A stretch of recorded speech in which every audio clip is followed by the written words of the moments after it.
الذي بيده تصريف الأحوال وتخفيف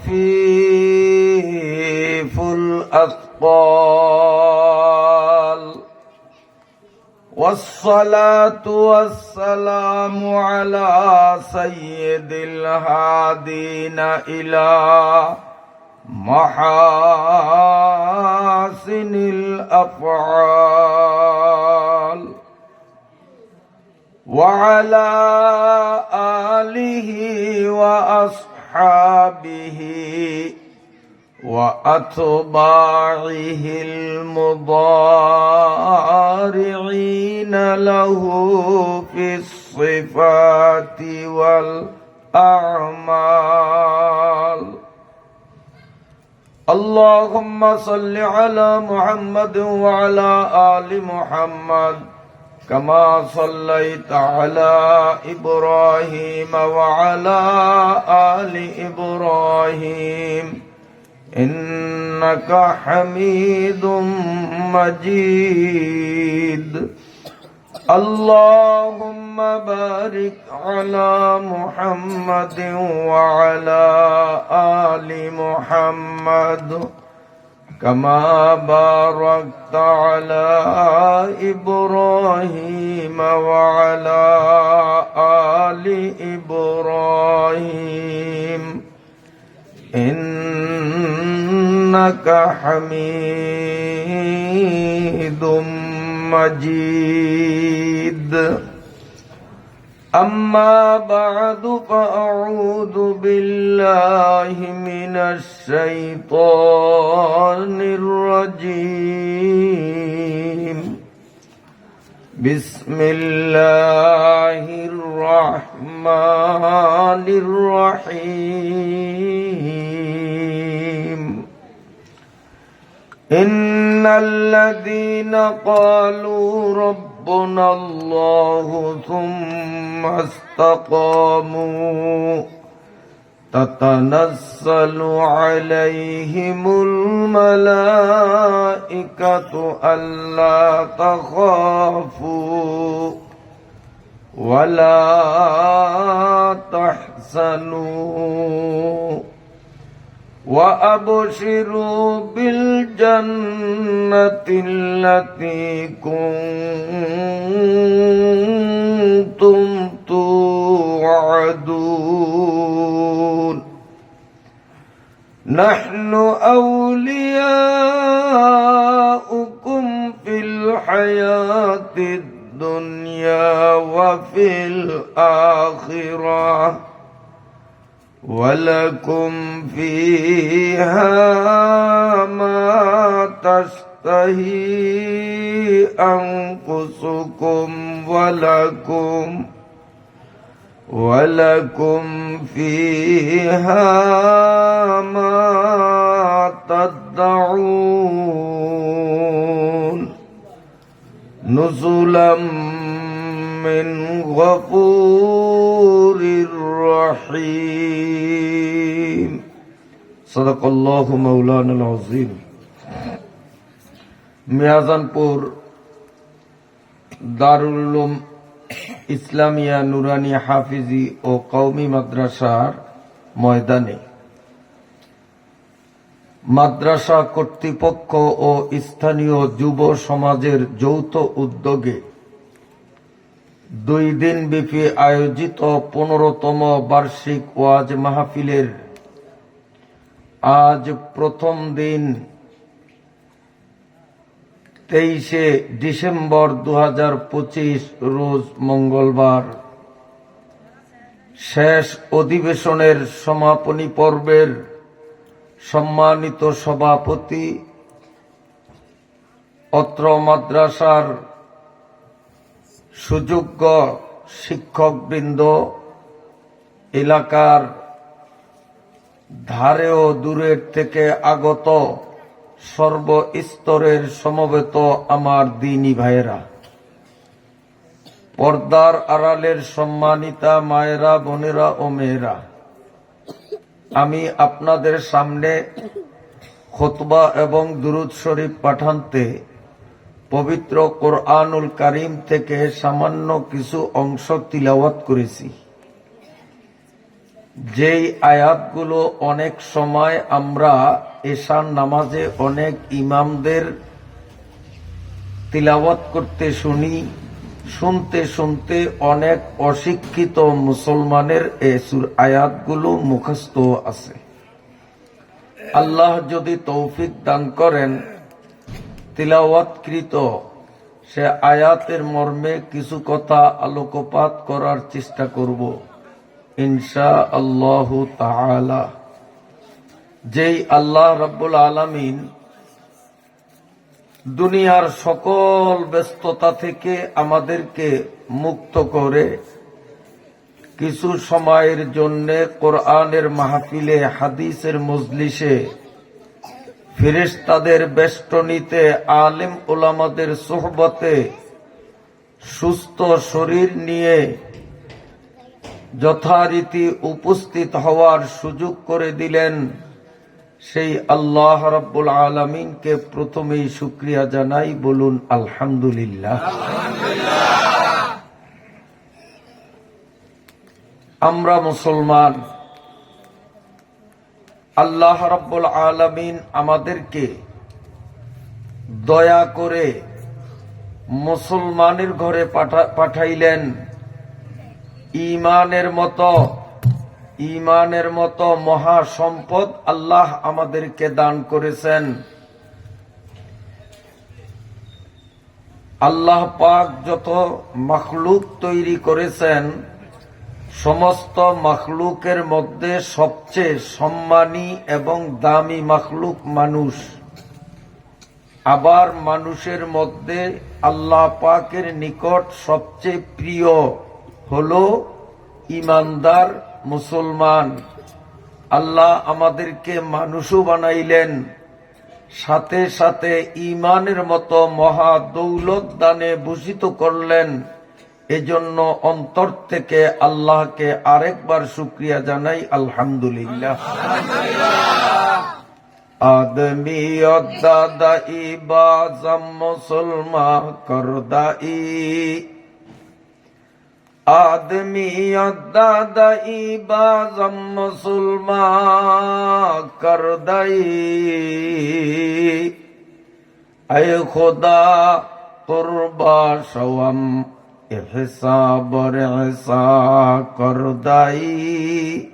আল্লাহ যে আমাদেরকে মানুষ বানাইলেন, আবার ঈমানের মতো দৌলত দান করলেন, এই একটা নিয়ামতের শুকরিয়া আদায়ের জন্য কিয়ামত পর্যন্ত সেজদায় পড়িয়া থাকলেও শুকরিয়া আদায় শেষ হবে না। এই নিয়ামতটা এত বড় নিয়ামত, তার কারণ আখেরাতে মুক্তির একমাত্র উপকরণ হলো ঈমান। এক যার্রা পরিমাণ ঈমান যার মধ্যে থাকবে, সেও একদিন না একদিন মুক্তি পাবে। যার মধ্যে ঈমান বলতে কিছু থাকবে না, দুনিয়ার যত বড় ধনী আর ক্ষমতার মালিক হোক না কেন, পরকালে চিরকালের জন্য জাহান্নামী হবে, মুক্তির কোনো ব্যবস্থা তার জন্য হবে না। ঈমান আসলে এটি ভাগ্যের ব্যাপার।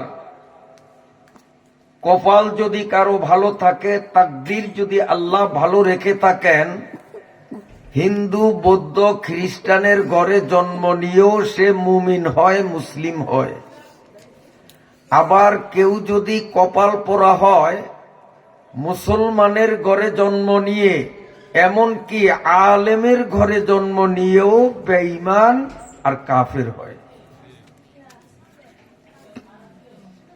আল্লাহ রাব্বুল আলামিন আদর করে, দয়া করে, মায়া করে যাকে ঈমান বা হিদায়াতের মতো দৌলত দান করেন, শুধুমাত্র সেই ব্যক্তিই ঈমান লাভ করতে পারে।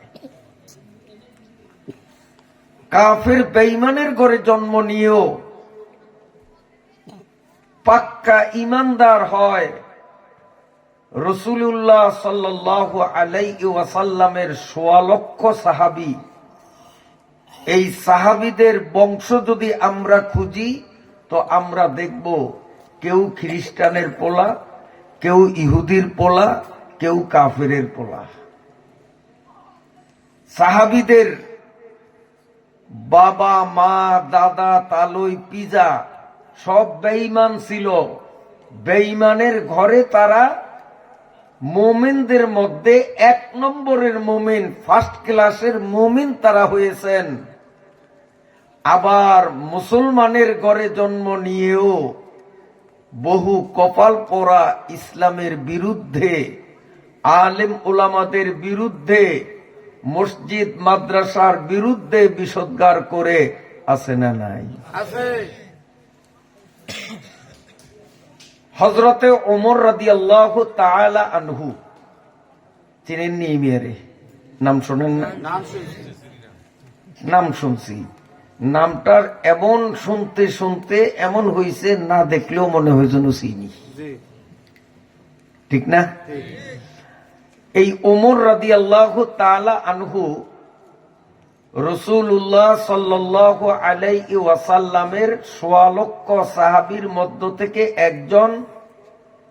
১০ জন সাহাবী, ১৬ লক্ষ সাহাবীর মধ্যে কেবল ১০ জন সাহাবী মৃত্যুর আগে দুনিয়াতেই জান্নাতের সার্টিফিকেট পাইছেন। সেই ১০ জনেরও একজন ওমর।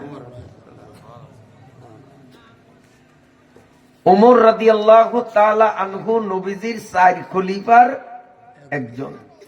আবু বকর, ওমর, ওসমান, হায়দার। আবু বকর, ওমর, ওসমান, হায়দার, বেলা শকিয়ে ৪ হাইয়ারে মুহাম্মদ। রাসূল সাল্লাল্লাহু আলাইহি সাল্লামের ৪ জন খলিফা, আবু বকর, ওমর, ওসমান, আলী। এই ৪ জন খলিফার মধ্যে ২ নম্বরে যিনি, তিনিই হইলেন হযরতে ওমর রাদিয়াল্লাহু তাআলা আনহু। খলিফা বুঝেননি? আমাদের দেশে তো খলিফা বলে যারা কাপড় সিলায়। কি আপনাদের দেশে এদেরকে খলিফা বলে না? আবার উত্তরবঙ্গে যান, সেখানে খলিফা কাপড় যারা সিলায় তাদেরকে খলিফা বলে না, দর্জি বলে। সেখানে খলিফা বলে পোলাপাইনের আগা কাটে যারা, তাদেরকে বুঝেন না? ছোট বাচ্চাদের আগা কাটে, হ্যাঁ করে কয় খলিফা। আর ইসলামী রাষ্ট্রে, যেই দেশে কোরআন এবং হাদিসের আইন চলে, সেই দেশের রাষ্ট্রের সবচেয়ে বড় ক্ষমতার মালিক যিনি, তাকে বলা হয় খলিফা। রাষ্ট্রের বড় শাসক, বড় কর্তা, তাকে বলে খলিফা।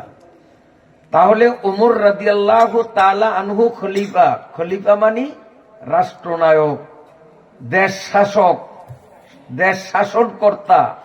তার দেশটা মনে হয় আমাদের বাংলাদেশের থেকেও ছোট্ট ছিল। ওমরের রাষ্ট্রটা কতটুক?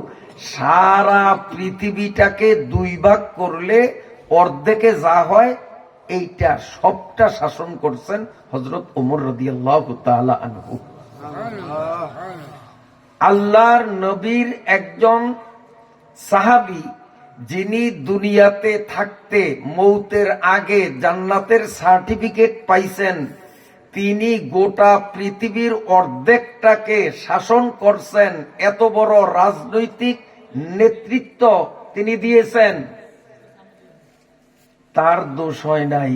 আর এখন যদি হুজুররা বাংলাদেশের মতো ছোট্ট একটা দেশ, বিশ্ব মানচিত্রে যেখানে বাংলাদেশ লেখার জায়গাও হয় না, অক্ষর আটে না, এই ছোট্ট একটা দেশের মধ্যে কোরআন সুন্নাহর আইন অনুযায়ী রাষ্ট্র পরিচালনার কথা হুজুররা বললেই মহাভারত নষ্ট হয়ে যায়। হুজুররা আবার রাজনীতি করে কা?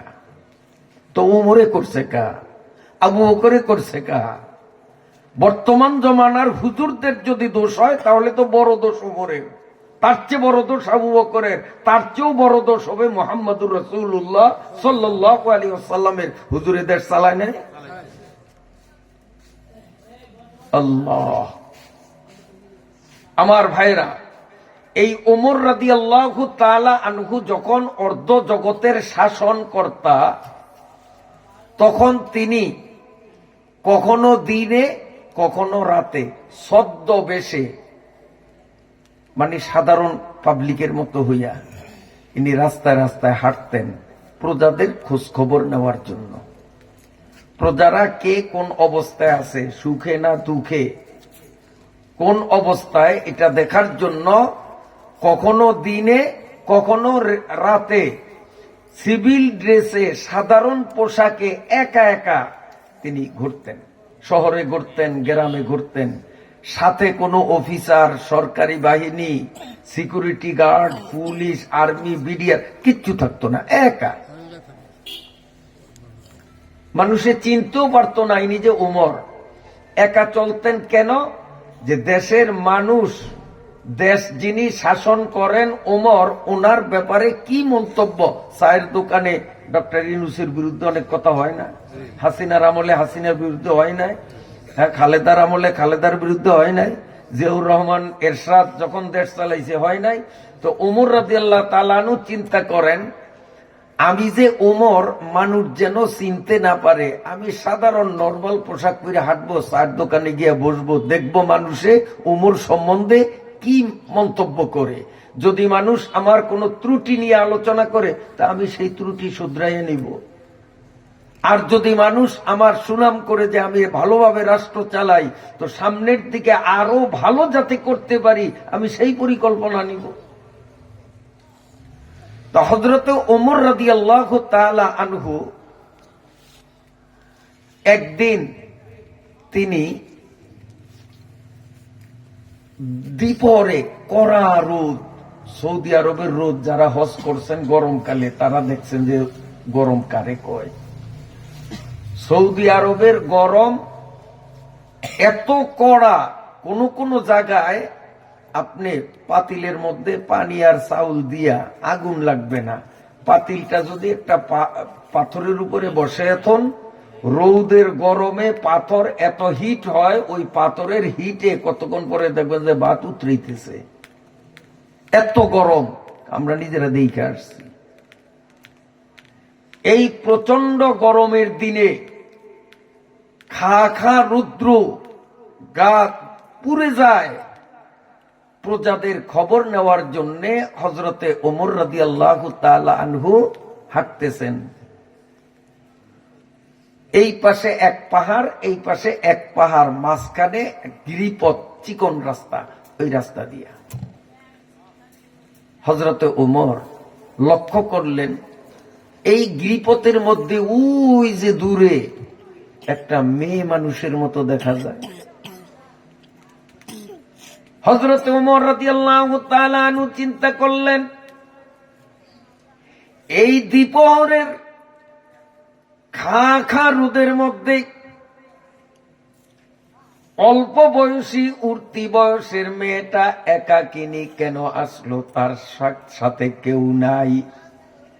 ঘটনা কি, কারণটা কি আমার বুঝতে হবে। হযরত ওমর রাদিয়াল্লাহু তাআলা আনহু হাঁটিয়ে হাঁটি পা করে যখন মেয়েটার কাছে গেলেন, গিয়ে দেখলেন মেয়েটা দাঁড়ানো।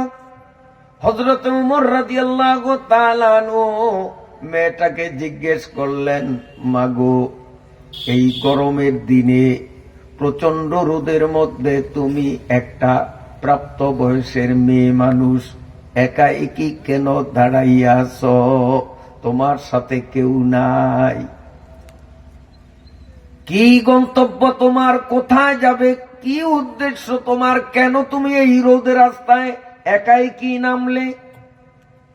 মেয়েটা উত্তর দিয়া বলে, হে পথিক, হে পথিক, আমি আজকে 3 দিন পর্যন্ত এই রাস্তায় অপেক্ষা করি।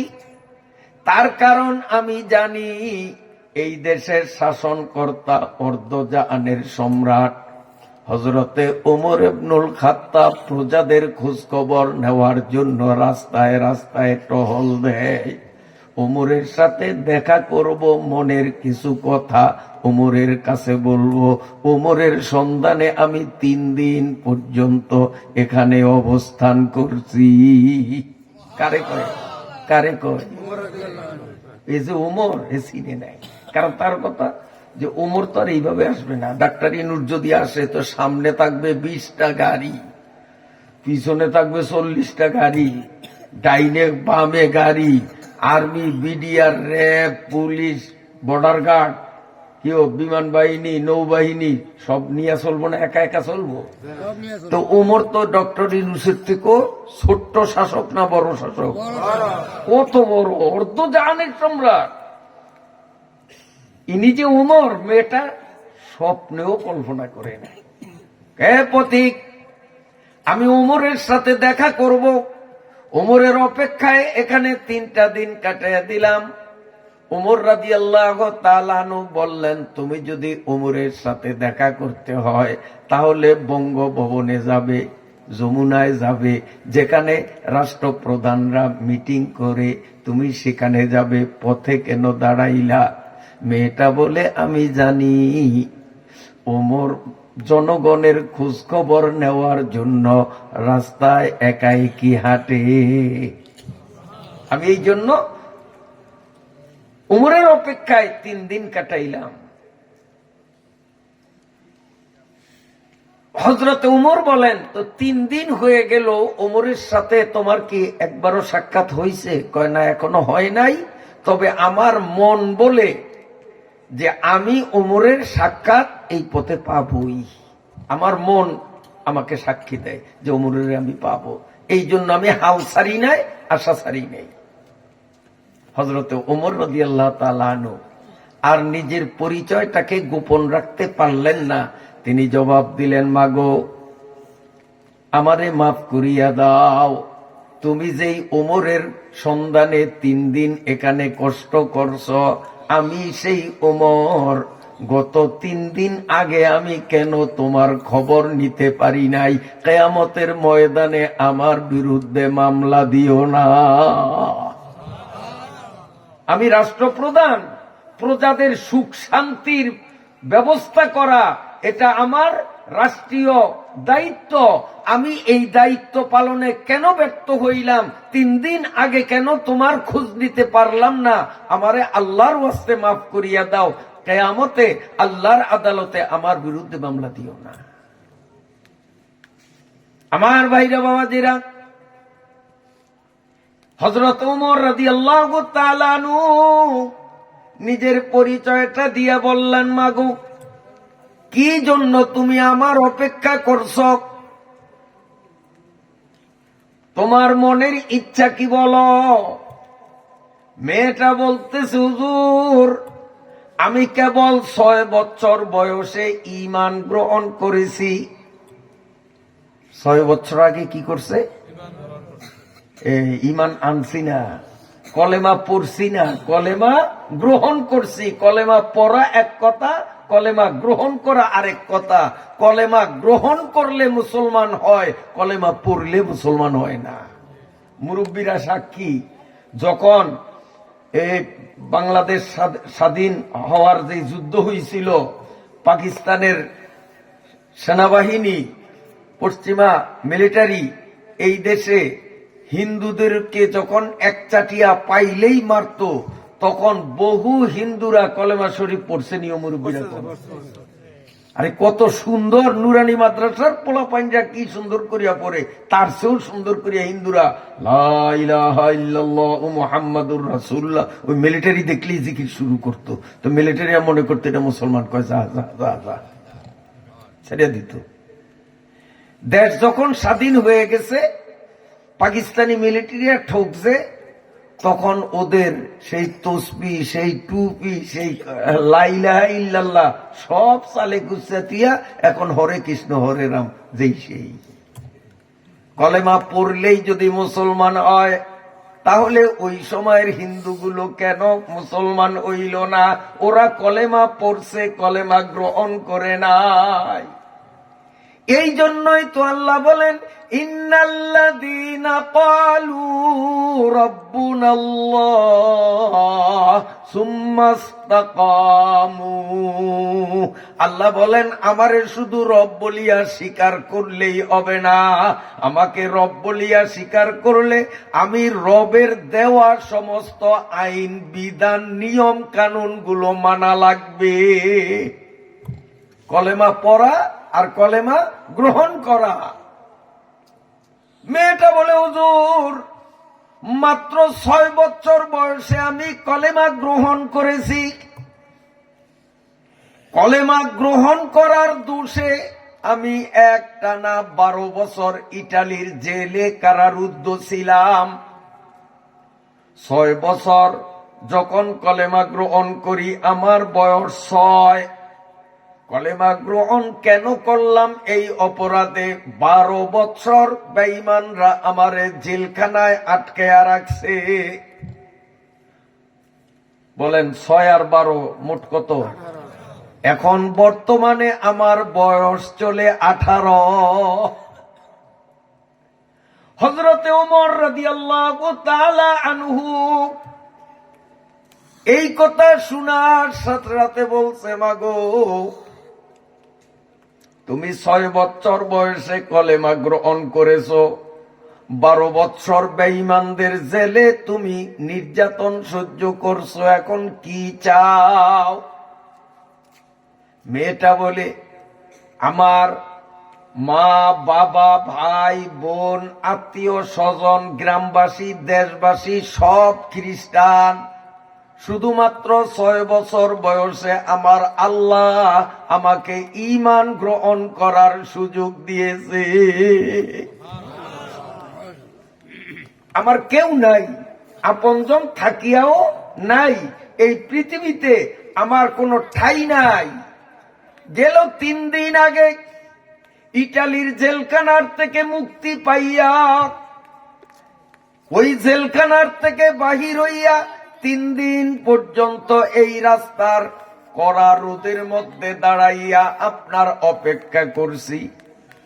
আপনার কাছে আমার দাবি, আপনি দয়া করিয়া আমাকে একটু আশ্রয় দিতে হবে, কারণ আমার আশ্রয়দাতা পৃথিবীতে কেউ নাই।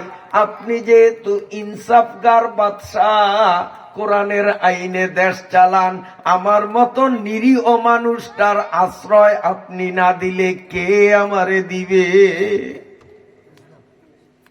হযরতে ওমর রাদিয়াল্লাহু তাআলা আনহু বললেন, মাগো তুমি আমার কাছে আশ্রয় চাইছো, তোমারে আশ্রয় দিতে, আমি তোমাকে আশ্রয় দেব না, বরং আমি তোমাকে তোমার অধিকার পূরণ করে দেব।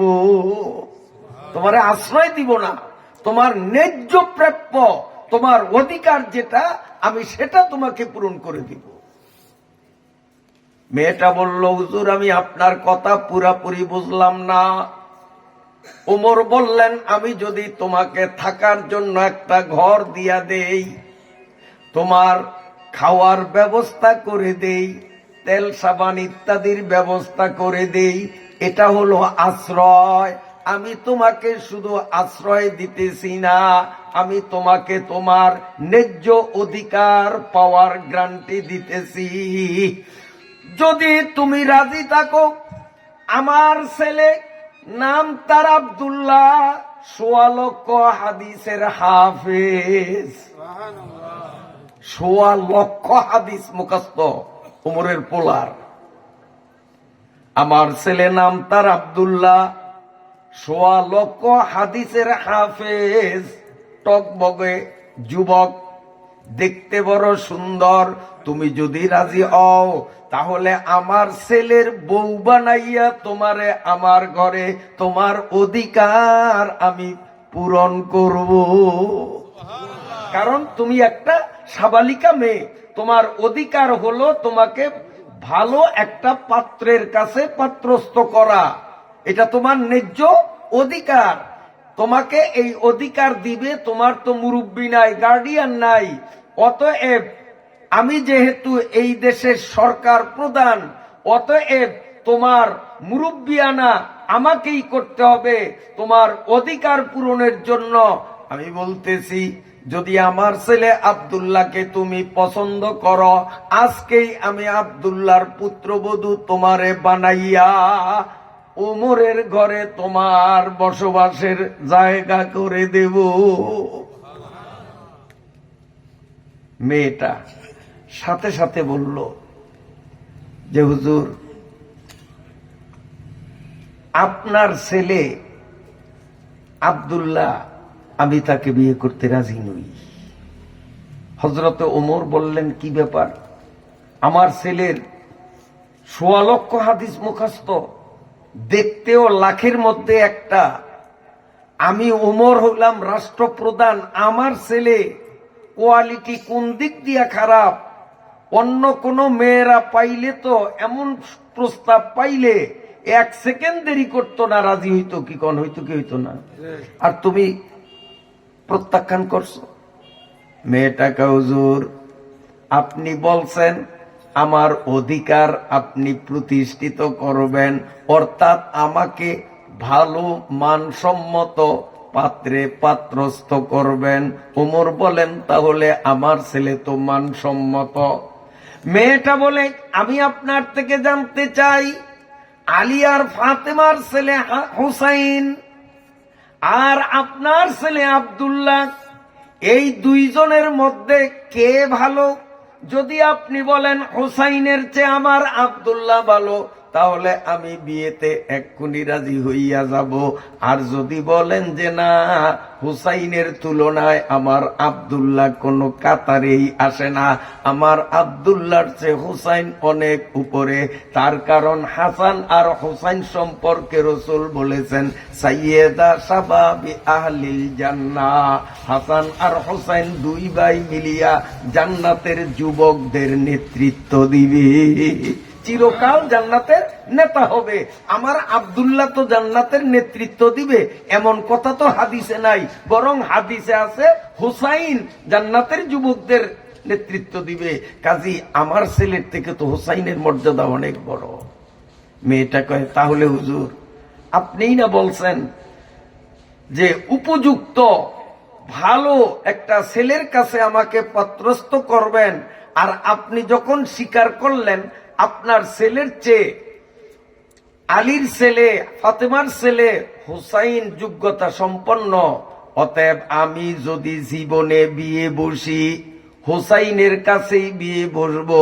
যদি হুসাইন আমাকে বিয়ে না করে সারা জীবন আমি বিয়ে ছাড়াই থাকবো, আমি কুমারী থাকবো, বিয়ে বসবো না। যদি জীবনে বিয়ে করতে হয় তো হুসাইন কি আমি বিয়ে করব। হযরত ওমর রাদিয়াল্লাহু তাআলা আনহু মেয়েটাকে নিজের বাড়িতে নিয়ে গেলেন, ঘরে তাকে আশ্রয় দিলেন, আর মনে মনে বলেন, আল্লাহ, আমি ওমর জীবনে কারো বিয়ার গটকালি করি নাই। গটকালি বোঝেন তো আপনারা? কি কোন ওকালতি? মনে মনে ওমর কয়, আল্লাহ, গোটা জীবনে আমি কারো বিয়ার ওকালতি করি নাই, গটকালি করি নাই। জীবনে প্রথম আমি এই মেয়েটার পক্ষ হইয়া হুসাইনের কাছে তাকে বিয়ে দেওয়া যায় কিনা গটকালি করতে যাই। আল্লাহ, মান ইজ্জত তুমি কদ্দুর রাখো আমি জানি না। আল্লাহর উপরে তাওয়াক্কুল করছে। তাওয়াক্কুল বার খোদাদারি হামা মুশকিল সওয়াদ আসা, तवक्कुल बर खुदादारी हमा मुश्किल सवद आसा के ओ हलाल मुश्किलास ওয়ালেকিন আশিকি বাই। ভরসা কার উপরে? জোরে কোন কার উপরে? মোমেন ভরসা করবে আল্লাহর উপরে। আল্লাহর উপরে ভরসা করিয়া ওমর রাদিয়াল্লাহু তাআলা আনহু কড়া রোদ, এই রোদের মধ্যে আলীর বাড়িতে গেলেন, দরজা বন্ধ। দরজায় দাঁড়াইয়াই তিনি প্রথম সালাম দিলেন, আসসালামু আলাইকুম ওয়া রাহমাতুল্লাহ। ভিতর থেকে হযরতে আলী জবাব দিলেন, ওয়ালাইকুমুস সালাম ওয়া রাহমাতুল্লাহ। বলিয়েই আলী যখন দরজাটা খুলিয়া দিলেন, ওমরে ফারুক রাদিয়াল্লাহু তাআলা আনহু কোরআন শরীফের 30 নম্বর পারায় সূরা আদ-দুহার একটা আয়াত পড়লেন, ওয়া আম্মাস সাইলা ফালা তানহার। এটা আসেনি আপনার কোথায় সূরা আদ-দুহার মধ্যে নাই? ও আম্মা সাইলা ফালা তানহার। বাংলা অর্থ কি? ফকিরারে রাগ করিও না, খালি ফিরেও না, ফকিরারে খুশি করো, যা পারো এক মুঠ পারো এক মুঠ দাও, একবার হুদাতে ফিরেও না। আলী রাদিয়াল্লাহু তাআলা আনহু কয়, ওমর আপনি হইলেন অর্ধ জাহানের সম্রাট, গোটা পৃথিবীর অর্ধেকটার আপনি শাসনকর্তা, আন্তর্জাতিক পলিটিক্যাল নেতা, আপনি ফকিরের আয়াত পড়লেন? এই আয়াত তো পড়বে ফকির মিসকিনে, যে আম্মা সাইলা ফালা তানহার, আমি ফকির আইছি, আমারে খালি হাতে বিরেও না। আপনি কি ফকির? আপনি ফকিরের আয়াত পড়লেন কা? প্রশ্ন আইয়েনি। হ্যাঁ, উমরের মুখে আয়াত হইব কেন? আম্মা সাইলা ফালা তানহার, আমি ফকিরা বেটা আইছি, আমারে খালি বিরেও না। আপনি ফকিরের আয়াত কেন বললেন? হযরত ওমর রাদিয়াল্লাহু তাআলা আনহু বলেন, ভাই আলী, জীবনে কোনোদিন কারো বিয়ার গটকালি করি নাই। আজকে আমি তোমার ছেলে হুসাইনের জন্য একটা প্রস্তাব নিয়ে আসলাম। এমন একটা মেয়ে, যেই মেয়েটা 6 বছর বয়সে কলেমা গ্রহণ করেছে, কলেমা গ্রহণ করার কারণে 12 বছর খ্রিস্টানদের জেলখানার মধ্যে সাজা ভোগছে। তারে সকালে একবার পিটানো হতো, দুপুরে একবার পিটানো হতো, রাতে একবার পিটানো হতো। এই 12 বছরের প্রতিটা দিন 3 বেলা মেয়েটাকে পিটানো হতো। এত পিটানি খাওয়ার পরেও সে ঈমান ছাড়ে না। उल्फत में बराबर हयफा हो के जफा हो, हर चीज में लज्जत है अगर दिल में मजा हो। যার দিলের মধ্যে ঈমানের মজা আছে, বাহিরের কষ্ট তার কাছে কষ্ট মনে হয় না। একজন রিকশাওয়ালা এই মাঘ মাসের শীতের মধ্যে চেয়ারম্যান সাহেবের রিক্সা চড়াইয়া, এই হাত মোজা নাই, পাও মোজা নাই, সুয়াটার নাই, শীতে শরীর বরফ হয়ে গেছে, মেজানপুরের থেকে সরফেশন চেয়ারম্যানরে নিয়ে যায়। কেন? তার বিশ্বাস আছে যে চেয়ারম্যান সাহেবরে বা নিয়ে সরফেশন পৌঁছাইলেই আমারে 500 টাকার একটা নতুন নোট ধরে দিবে। ওই নতুন নোটের বিশ্বাস, শীতের কষ্ট তার কাছে কষ্ট মনে হয় না। ঠিক না বেটি? যদি চেয়ারম্যান সাহেব বলতো যে তোরে 5 পয়সাও দেব না, আমারে ফিরি নিবি, তাইলে কিন্তু অসুখ না হইলে অসুখের বান করতো, খালি কয়তো স্যার আমার পেটের ব্যথা। কিন্তু যেই কইছে যে আমার একটু যদি বুঝিয়ে দিতে পারো 500 টাকা দেব, 500 টাকার বিশ্বাসে শীতের কষ্ট তার কাছে কষ্ট মনে হয় না। বেশ কি সুন্দর রিক্সা চালাইতে আছে। 6 বছর বয়সে ঈমান আনছে। ঈমানের মজা তার দিলের মধ্যে, জান্নাতের বিশ্বাস তার দিলের মধ্যে থাকার কারণে বেঈমানদের সকালে দুপুরে রাত্রে 3 বেলার মাইর, এই মাইরের কষ্ট তার কাছে কষ্ট মনে হয় নাই। চিন্তা করছে মাইর খাইয়া যদি আমি মইরা যাই, মরতে দেরি, জান্নাত পাইতে দেরি হবে না। জান্নাতের লোভে এই মাইরের কষ্ট সে বরণ করছে। মেয়াজানপুরের যুবক বাবারা, যদি জান্নাতের লোভ তোমাদের অন্তরে থাকে তো তোমরা একটু শীতের কষ্ট সহ্য করিয়া এশার নামাজ, ফজরের নামাজ অবশ্যই তোমরা পড়বা। আর এই শীতের দিনে যে এশার নামাজ আর ফজরের নামাজ ঠিকঠাক মতো পড়ে, বাকি নামাজের জন্য তার ওয়াজ করা লাগে না, জহুর, আসর, মাগরিবের জন্য ওয়াজ লাগে না, ওইটা এমনিতেই ঠিক হবে। কারণ 5 বেলা নামাজের মধ্যে শীতকালে এশা আর ফজরের নামাজ তুলনামূলক কষ্ট বেশি না? মেয়াজানপুরের যুবক বাবারা, জান্নাতের বিশ্বাস যদি মনে তাকিয়া থাকে, তাহলে আল্লাহকে সাক্ষী করিয়া 5 ওয়াক্ত নামাজ পড়ব, যতই শীত হোক গরম হোক নামাজ ছাড়ব না। কে কে নিয়ত করতে পারি? নামের না দিকে লই, মাশাআল্লাহ, হাত নামান। জুয়ান বুড়া সবাই হাত উঠেছেন। ওয়াদা কিন্তু আমার সাথে না, ওয়াদা কার সাথে? আর ওয়াদা করিয়া যে ওয়াদা ভঙ্গ করে তারে জানি কি কয়? আমি কমু না, আপনারা কোন? আমি কইলে আমার উপর আবার খেপ যে হুজুরে মহব্বত করিয়া দাওয়াত দিছি, হুজুরে আমাকে এত করা একটা কথা কইলো, এই জন্য আমি কমু না। ওয়াদা ভঙ্গ যে করে তার নাম, আরে জোরে কোন না, মুনাফিক। তাই যুবক বাবারা, হাত উঠাইছো, ওয়াদা করছো নামাজ পড়বা, এখন যদি নামাজ না পড়ো তাইলে কিন্তু মুনাফিক হইবা। আর ইন্নাল মুনাফিকিনা ফি দরকিল আসফালে মিনান নার, মুনাফিক করে রাখবে জাহান্নামের ভিতরে একটা থালা বানাইয়া, গর্ত বানাইয়া, ওই মুনাফিক টিনেরে থুইব গর্তের মধ্যে। আর কাফের, হিন্দু, বৌদ্ধ, সারাল, ইহুদি, খ্রিস্টান এডিরে রাখবো উর্ফে, আর মুনাফিক গুলিরে রাখবো গর্তের মধ্যে নিচ্ছে। আচ্ছা, উপরে যে ফেরাউন, কারুন, নমরুদ, বুশ, শেরন, তারপরে অসভ্য মুদি, ওই বর্তমান জমানার ফেরাউন, নেতানিয়াহু, এই হারামজাদারা, ডোনাল্ড ট্রাম্প, এডিতে উপরে থাকবো, এডি নাকি জামাই আদর দিব? দুজকের মধ্যে জামাই আদর দিব? মুরগির রান খাওয়াইবো? ফলত মারবো না মারবো? ফেরেশতারা গুর্জ মারবো, গুর্জ দিয়া এই মুদির ফিডের উপরে যখন মারবো, নেতানিয়াহুর ফিডের উপরে যখন মারবো, তখন এই পাতলা গু আর পাতলা মুদ তাদের থেকে বাহির হবে। হবে কি হবে না? চোরের বেতালে ফিডে লাগিয়ে দেয় না? তো চোরের পুলিশে যা পিডায়, নেতানিয়াহুরে, মুদিরে ফেরেশতারা কি এত কম ফিডিব মনে করেন? হ্যাঁ, কম ফিডিব? আল্লাহ তো যখন পিডান মারবো, পিডানের চোটে এই কাফের বেঈমানদের মুত আর গু, পাতলা পায়খানা বাহির হবে, আর আগুন দিয়া শরীরটারে সেক দিবে, পোড়া দিবে। এই শরীর পুরিয়া ফসিয়া কি বেরিব? ফুস।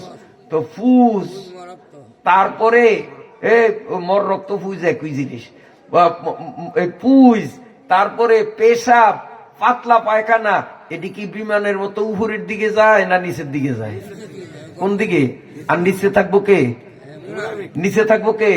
আমার কথা না, কোরআনের কথা। ইন্নাল মুনাফিকিনা ফিদ দারকিল আসফালি মিনান নার, মুনাফিক গুলো থাকবে নিচে, আর মুনাফিক ছাড়া অন্য আসামিরা উপরে।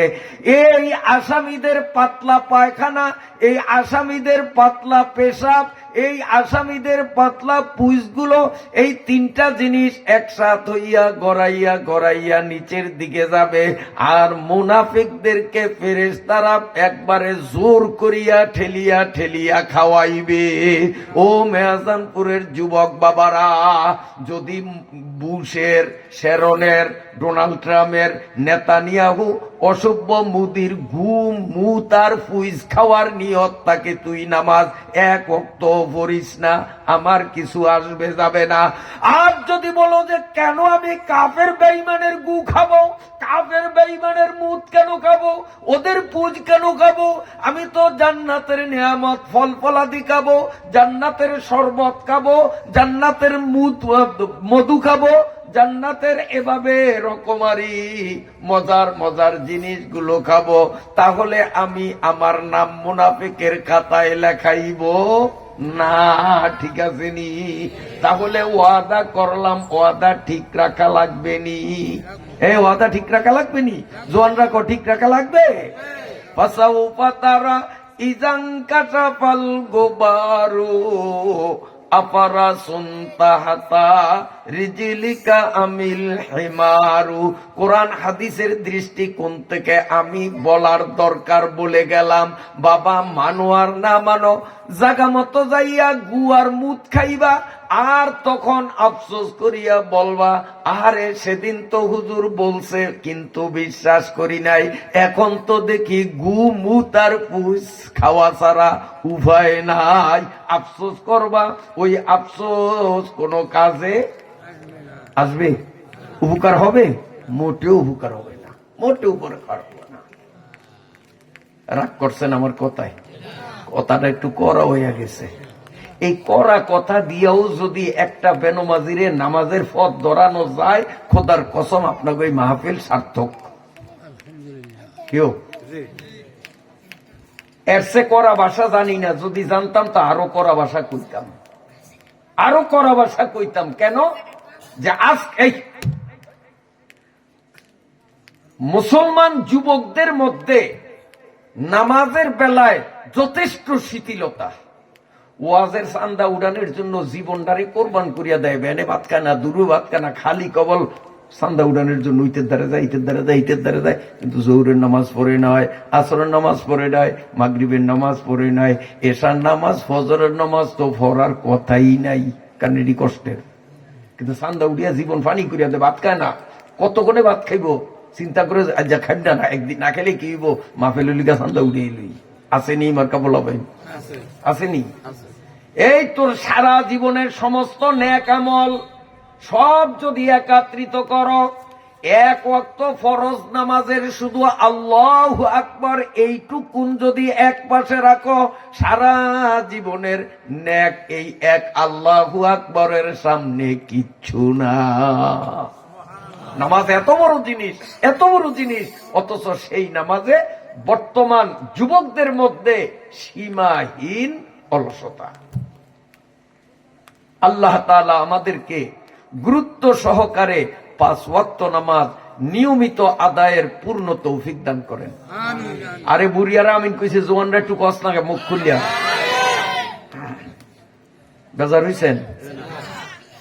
হযরতে আলী রাদিয়াল্লাহু তাআলা আনহু উমর রাদিয়াল্লাহু তাআলা আনহু কয়, সালাম দিছেন ভালো কথা, আপনি ফকিরের আয়াত পড়লেন কা? ওয়াম্মা সাইলা ফালা তানহার। ওমর কয়, ভাইজান আপনি জানেন জীবনে কোনোদিন গটকালি করি নাই, আজকে একটা মেয়ের গটকালি করতে আসলাম। আমার ছেলে আব্দুল্লাহর ব্যাপারে আমি প্রস্তাব দিয়েছিলাম, মেয়েটা গ্রহণ করে নাই।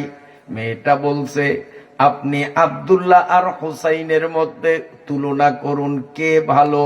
তো তুলনা করলে তো হুসাইনের তুলনায় আমার আব্দুল্লাহ তো কোনো হিসাবেই আসে না। মেয়েটাও বলছে জীবনে বিয়ে করলে হুসাইনকেই করবে, নইলে সে বিয়ে বসবে না। হযরত আলী বললেন, মেয়েটা কেমন? আমার তো বিশ্বাস অর্ধজাহানের সম্রাট ওমর যেই মেয়ের গটকালি করতে আসবে সেই মেয়ের সম্বন্ধে তথ্য নেওয়ার দরকার নাই, কারণ ওমর কোন যথা যেমন তেমন মেয়ের গটকালি করবে না। আপনি যখন গটকালি করতে আসছেন এটাই প্রমাণ মেয়েটা শতগুণ যোগ্য।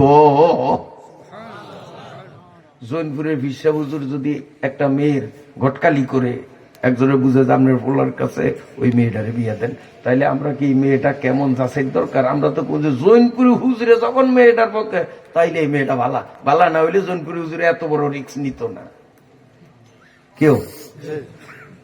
হযরতে আলী কয়, আলহামদুলিল্লাহ, আপনি ওমর যখন গটকালি করতেছেন তা আমার মেয়ে সম্বন্ধে কোনো যাচাই বাছাইয়ের দরকার নাই, আমি রাজি। হযরতে ওমর রাদিয়াল্লাহু তাআলা আনহু হাসিয়া দিলেন। হযরতে আলীর আর ওমর দুইজন বুকে বুক মিলাইয়া দুইজনে হাসতেছেন আর আল্লাহর শুকরিয়া আদায় করেন, ভাইজান আমি জীবনের প্রথম গটকালি করলাম, আল্লাহ কবুল করছে, বিয়ে হবে। হযরতে আলী বলেন, আমার হুসাইনের জন্য আমি যেমন একটা মেয়ে খুঁজছিলাম, আলহামদুলিল্লাহ আপনি যখন প্রস্তাব নিয়ে আসছেন আমি যেমন মেয়ে চাইছি তার থেকেও উন্নত মানের মেয়েই হবে, আমিও রাজি। দুইজনে যখন হাসাহাসি করতেছে ঘরের ভিতর থেকে হুসাইন সব কিছু দেখে আসিয়েই বলে, আপনারা যেইভাবে কোলাকুলি আর আনন্দ করেন মনে হয় আপনারা দুইজনেই বিয়া করবেন।